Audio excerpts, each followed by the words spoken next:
Hello and welcome to the Daily Mill for Friday, the 7th of June 2024. In today's Mill news, we start off with this. It's put up this afternoon on skysports.com. It's their transfer centre blog, if you will. And they say Millwall and Luton keen on former Spurs defender Tanganga. Millwall and Luton are both interested in signing Japhet Tanganga on a free transfer following his release by Tottenham. Millwall have already had talks and are pushing to sign him after having him on loan last season, but they have yet to reach an agreement. The centre-back wants to take his time to consider his options as his time at Spurs comes to an end, and he also has some interest from clubs in Serie A. Tanganga, as a Spurs Academy graduate, was unable to break into the first team under a succession of managers starting Jose Mourinho, who gave him his debut. This was put up by Sky, and then immediately after, a couple of websites wrote the story up and put it out. Interestingly, that it's now Luton that being linked with him. So last week it was Ipswich. So that's not happening either. They're not even in this. So, and there's Sky aren't telling us where this is coming from. Not that they usually do, but they're not even saying like a source or someone or whatever. They're not saying anything. But because they're Sky Sports, you would imagine that they're getting this from somewhere. They're not just making it up. But and of course, the way that this is now, this is this live blog, as you were. There's no byline on it. There's no name attached to this. There's no by Joe blogs. So could just be some intern being told to come up with something. He's come up with this, but yeah. Now Luton apparently interesting. So obviously Luton going to be in the Championship next season, but then they throw in Serie A. Okay, so Serie A now. Could it be Como? Como back up into Serie A? Because they do have English links at the club. Could it be Como? Now, mention Jose Mourinho there. How about Fenerbahce? He's just become the manager of Fenerbahce in Turkey. How about you go to Fenerbahce and get the money there? But another day, another Tanganga story that isn't him signing for Millwall. So until he signs for somebody, it is Schrodinger's signing. It is on and it isn't on. And until it's confirmed, until you open the box and you get the signing of the contract, you don't know if it's you don't know we have no idea what it is until it happens. As is the way. Now moving on to this from subthenews.co.uk. Millwall players are given fitness plan ahead of return to training ground. Neil Harris says he expects Millwall squad to return to Calmont Road in decent shape later this month for the start of pre-season training. All of the playing staff were sent away with fitness and nutritional advice at the end of last season to help them stay in shape during the summer. And the expectation from the manager is it will enable his charges to get on with football preparations from day one rather than just slogging it out doing long running exercises. Harris explained. All the players are back on 26th of June. It's quite a long off period this season. Obviously, the Euros taking place halfway through it. The players have had recuperation time, as I'll call it, where we asked them to take 2 or 3 weeks of staying off their feet by actually enjoying their holiday and family time. If they want to go out walking or get around and about on a bike, then that's absolutely fine. But we asked them not to go intense with what they do. Then they're given an off-season program. Within that program, it starts low level and it's ramped up over to the next 4 or 5 weeks. The Lions chief added, that means that the plan is now that when they come back in on 26th of June, we're not expecting guys to turn up deconditioned, having done nothing for an 8-week period like they used to do 25, 30 years ago. Instead, it means that Those players, when they walk back in, are conditioned to almost start training immediately, and that lead up period to the games then becomes not just about getting the players up to speed fitness wise and just running around fields or in straight lines. It becomes football related drills immediately. And there's a lot of sports science that goes into it. There you go. Sports science. Sports science. Now, moving on to this, which is very weird and very bizarre, and I don't know what the hell this is being printed for. But here we go. So this is from the News Shopper, newsshopper.co.uk. And this is a weird one, so get ready for this. So Millwall FC training ground neighbours kept awake by work noise. That's in quotes, right? So you got there. You see this here. We got 3 pictures here. Shall we enhance? Enhance? Enhance? There you go. You see that? And it says underneath, the noise is reportedly being produced by machinery which is being used for a pitch installation at the site on Calmont Road.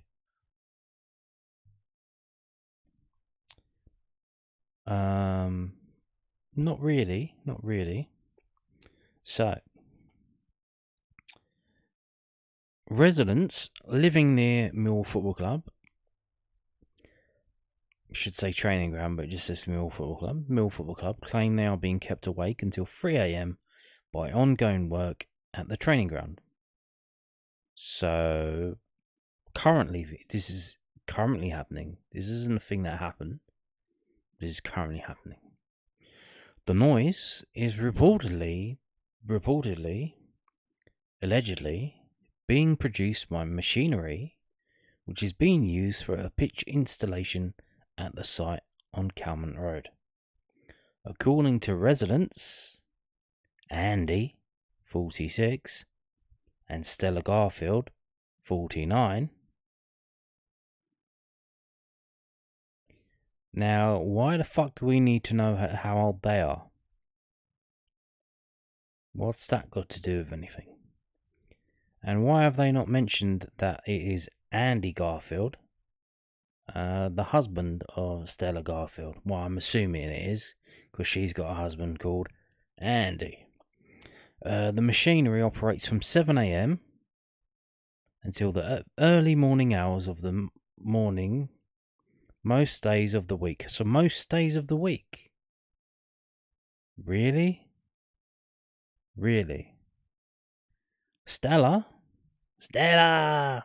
told the news shopper, we feel so hungry. We have kids and got a lot of houses on the street.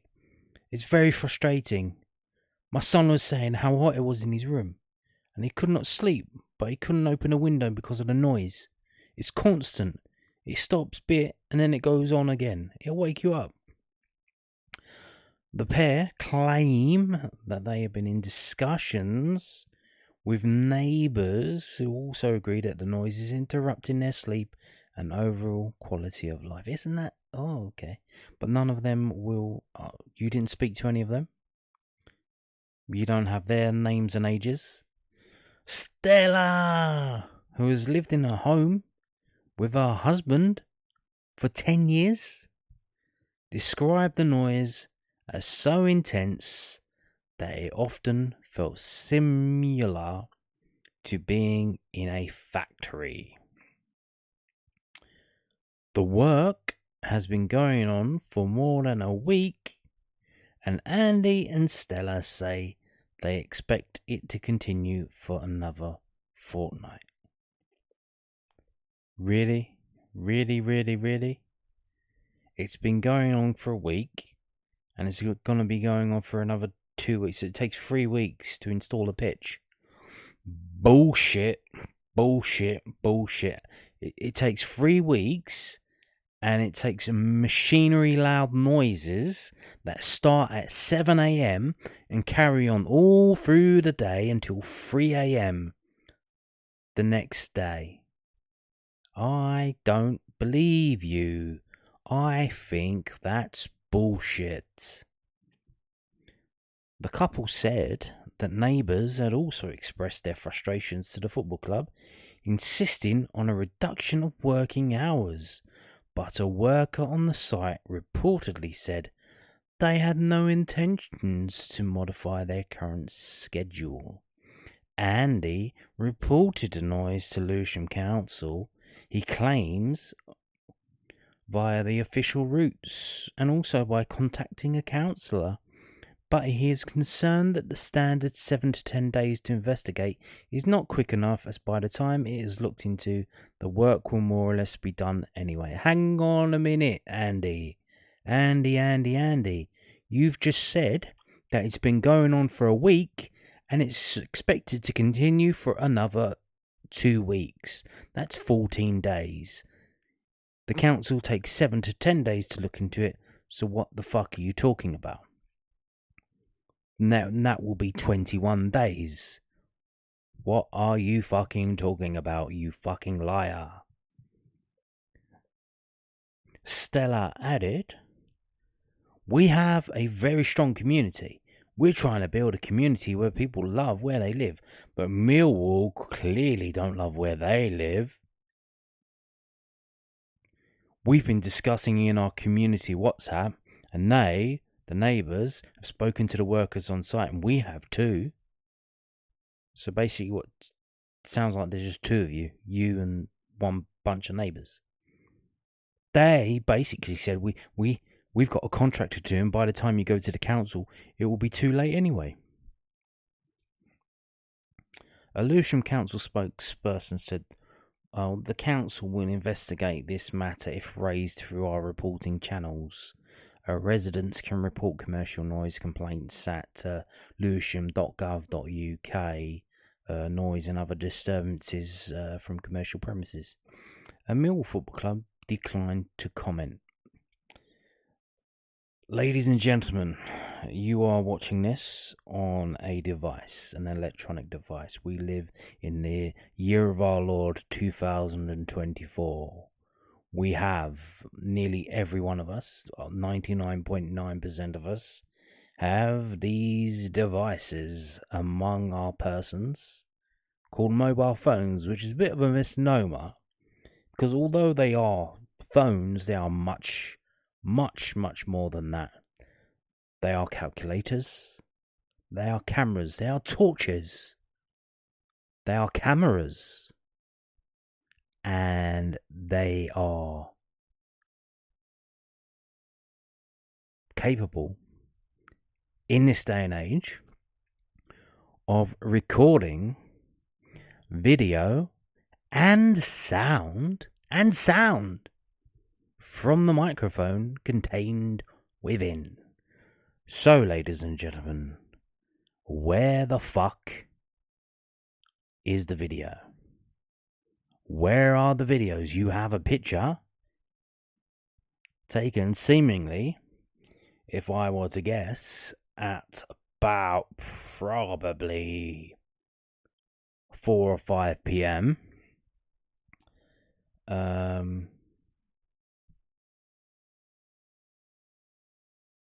And for some reason, you've decided to take a picture of yourself.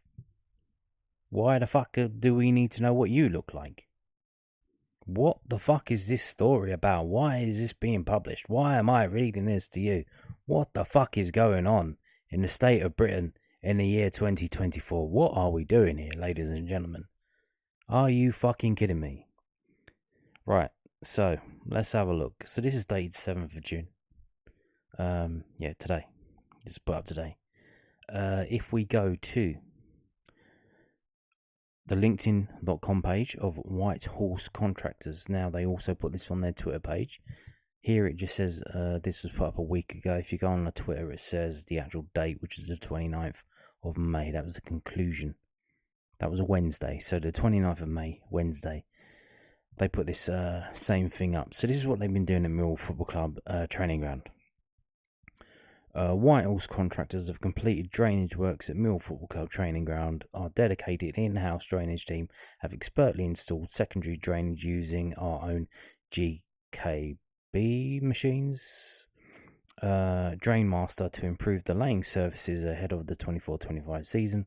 Follow our social media for updates on work at the training ground during the off-season, or visit our website for more information about our drainage services. So there you go. And this is what they've been doing. So they've got these machines, plant machines they're called, tractors and whatnot. And what they've been doing, they've been digging trenches that, if you look on the bottom left picture, you can see each trench, there's loads of them. And they're about the size of a normal car tyre. That's what it looks like there. So they dig up the trenches. They then put this blue pipe in, which you can see better on the bottom right picture. They put these blue pipes in each of the trenches. I don't know if they're individual, if they're connected in one long loop. They did have it on a roll on, I think, one of these green tractors, and they've been putting that in. So that's what they've been doing, and it's all very well organised, very well done. They've been doing this for many years. They basically do a lot of the football clubs across the south of England. You can see here they've been doing QPR stuff. They've been doing who else did they do? Charlton. They done Charlton's Valley pitch and stuff. So you can see that they've been doing stuff. They do drainage, they do turf relaying and stuff like that, aeration of the soil for the grass to grow better and stuff like that. So that's what they've been doing, as you can see. So they finished doing that on the 29th of May. Now the 27th was a bank holiday. I would go to hazard a guess that if we are to believe Stella, and say that the work was going on till 3 a.m, I would imagine that was because, I doubt it though, because you're not really allowed to work late after 7 p.m, but if, let's say, that they were, I would imagine that's because they started at 7 a.m, and they were going to go until they finished, because they guessed they would be finished around about 9 p.m. And maybe they thought, well, it's nearly done, let's keep going. But I doubt that they were doing this till 3 a.m. So what the hell is she talking about? What is she talking about? Well, let's go to this. This is their website, whitehorsecontractors.co.uk. This is a video and you can see this is what they do. So they dig these trenches and they suck the soil. It goes into the thing next to it, and they collect it. So it is very quick. You can see here the blue pipe. It's on a roll. It gets laid in, and then that other green thing fills in the hole. It's all done very. You can see they know what they're doing. They're not fucking around. So there you go. That's what they do there. So there is no way that what they're doing, the claims made in this article, I don't believe them. I just simply don't believe them. And another reason why I don't believe them, because I spent a fair old bit of time, probably too much, on Twitter, on Facebook, searching for terms like Millwall noise, Calmont Road noise, and other stuff, and there isn't a dicky bird. There's nothing. There is nothing. Nobody's complaining about this. That's probably why she's bringing up a WhatsApp group. If there's noise, how is everyone not mentioning this on Twitter? How is anyone not mentioning this anywhere? That they're saying that this has been going on for a week, from 7 a.m till 3 a.m. Really? for a whole week, or did it just happen that one day? And you've just, this is, it's why, I wonder why this woman with red hair is going to a newspaper to try and get attention. Wow, would you believe it? A woman with crazy red hair is looking for attention. Yeah. Now,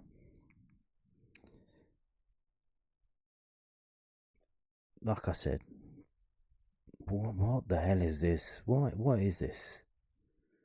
Now, so obviously, here's the thing. Maybe they went to the papers last week. I think the news shopper is weekly, innit? So they finished this work on the 29th. So a week on, that would have been around about what, the 5th, the 4th, or the 3rd or the 4th. So I'm guessing they probably tried to get in the papers last week. They were too late, or the paper didn't really give a shit. Now here's the thing. This is interesting. They seem to have gone to the paper because, like I said, the state of journalism these days, a lot of journalists on Twitter, they pick things up off Twitter and they just take stories from Twitter. It's literally, thing happened on Twitter, write about it, put it in the paper, put it on the paper's website. None of this is on Twitter. None of this is on Facebook. Now here's the thing. This woman does have a Twitter account. I'm not, so don't bother her. Don't hassle her. I don't think she's used it for a while, but guess what she does on her Twitter account every now and then? Argos online, I've got a problem, blah blah blah. Sky, my Wi-Fi is down, blah blah blah. She literally moans at multinational companies because she gets minorly inconvenienced. So, if she has a history of doing that, why isn't this on her Twitter? It's not on her Twitter, but she's run into this newspaper to write this up. So I've seen all this, and I thought, okay, let's have a look. So how bad was this? It seems to be like one pitched, and doesn't seem to be a lot going on. So let me, do you need planning permission to do all that stuff and put all the pipes in? We'll see. We can probably see. So I went on the Luton's planning application thing, had a look at Millwalls Calmont Road training ground. Not on there. You don't need planning permission to install drainage situations on your own land and stuff, really. But what I found was a planning application from 4 years ago, or 3 years ago now,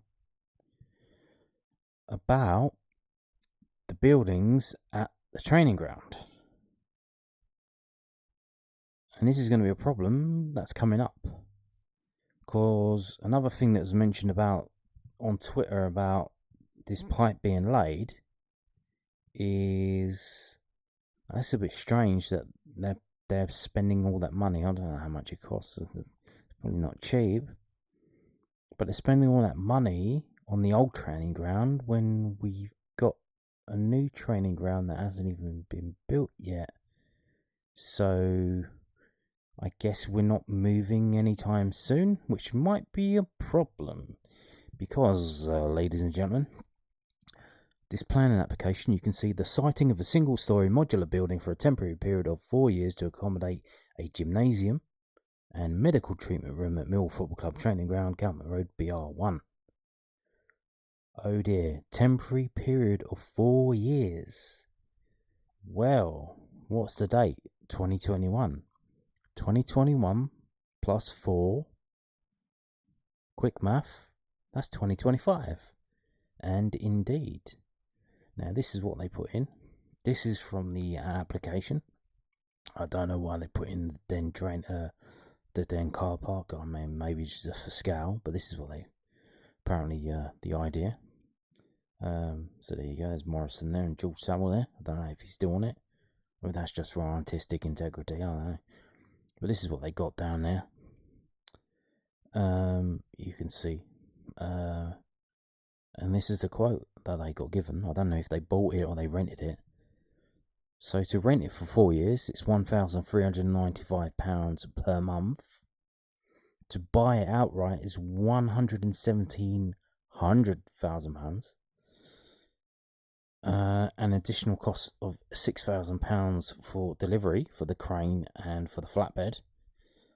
To install it is £1,000, and then collection deinstall is even more.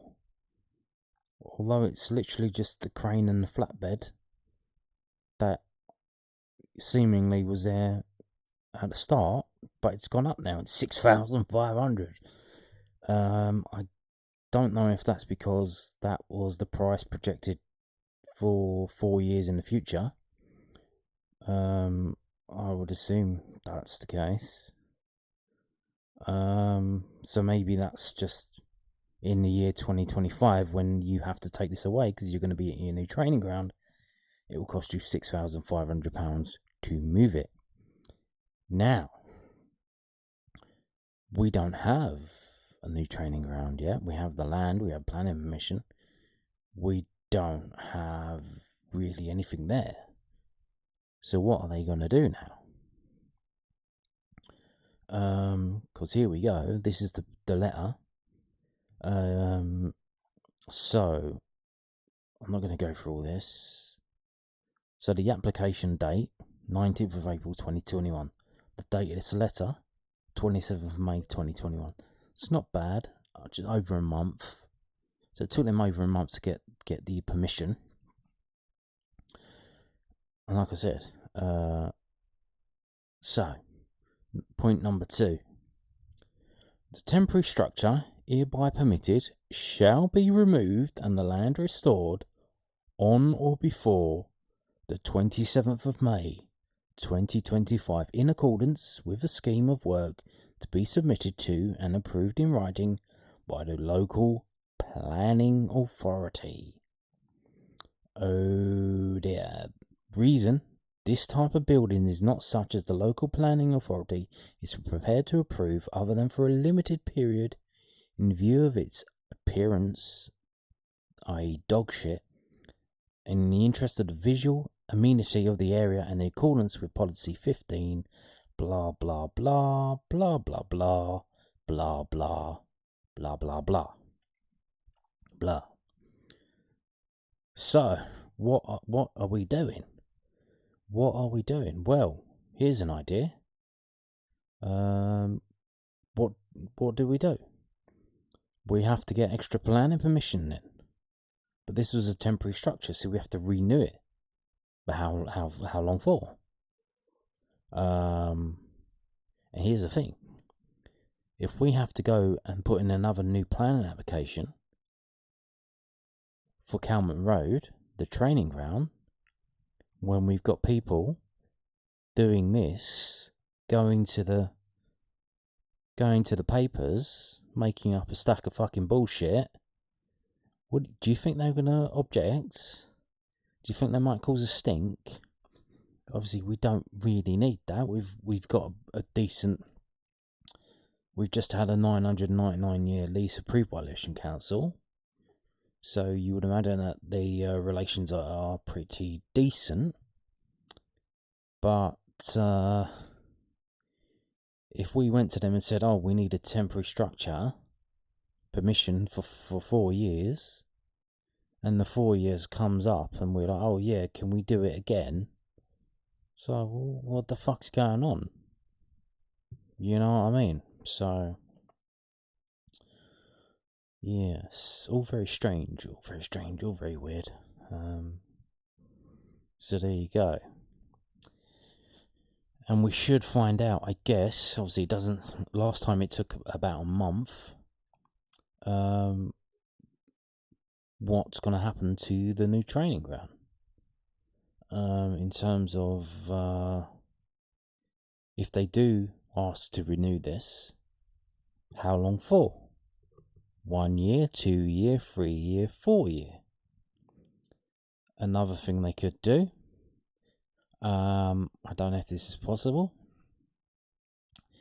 is if they sort out the amenities at the new site, the new training ground, West Kingsdown.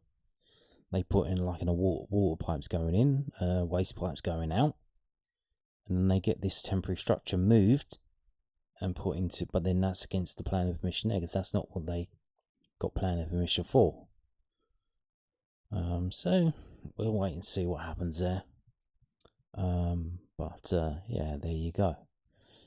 Fun and games. Like, what is this? What is this? Come on. Now, moving on to this. International lines, mentioned this before about the call-ups. Romain Esse getting a late call-up to replace one of the Aston Villa lads who had to withdraw. This is from englandfootball.com. It's the official website of England football teams, from the first team that lost to Iceland today to all the other teams, paralegal, blind football teams, stuff like that. Sweden won. Sweden under 21s, England under 20s 2, so 1-2. It's the match report. Romain Esse did play. He came off the bench in the second half. He's not mentioned in the match report. So England men's elite squad got their trip to Croatia off to a winning start on Friday by beating Sweden 2-1 at Stadion Sesvete. In the first of their 2 games this month, Ben Fuchs's team picked up a deserved victory after a goal apiece from Will Alves. Dane Scarlett proved enough. It didn't take England long to break the deadlock, as Alves scored after 11 minutes to seal his return to international action after a year out injured. Taking aim from just outside the area, the Leicester City man picked out the top corner to crash his side ahead. Sweden weren't without their opportunities either, with Kylian Casey forced to clear an effort off the line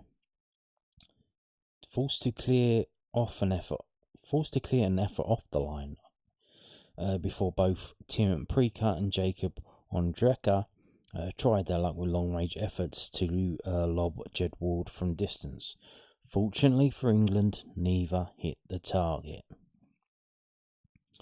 But England retained the majority of possession to keep the lead at the break before interim head coach Fuchs shuffled his pack with a number of substitutions early in the second half, and the Young Lions doubled their lead just shy of the hour mark when captain Dane Scarlett scored from close range after shielding off a number of challenges in the box. Captain Scarlett. Denise Gall pulled back a goal for the Swedes with a minute remaining, but England were able to hold on to their lead and to secure the victory. And you can see here, if we go to there,